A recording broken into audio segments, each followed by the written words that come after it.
சிவகங்கையில் உள்ள பேரிடர் மேலாண்மை தாசில்தார் ராஜரத்னம் என்பவர் ஒரு பெண்ணுடன் உல்லாசமாக இருக்கும் வீடியோவை வாட்ஸ்அப் ஸ்டேட்டஸாக வைத்துள்ள நிலையில் அவர் மீது நடவடிக்கை எடுக்க வேண்டும் என கோரிக்கை எழுந்துள்ளது.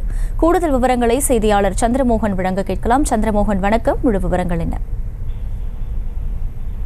வணக்கம் அகிலா. தற்போது சிவகங்கை மாவட்ட ஆட்சியர் அலுவலகத்தில் உள்ள பேரிடர் மீட்பு வட்டாட்சியராக பணியில் இருப்பவர் ராஜரத்னம்.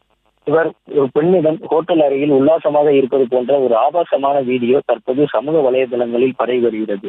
இவர் மீது பல்வேறு விதமான பாலியல் குற்றச்சாட்டுகள் இருந்து வந்த நிலையில் இவர் பணியாற்றும் இடங்களில் எல்லாம் தொடர்ந்து பாலியல் அத்துமீறல்கள் மற்றும் பெண்களுக்கு தொந்தரவு என பல்வேறு குற்றச்சம்பவங்களில் ஈடுபட்டு வருவதாக கூறுகின்றனர்.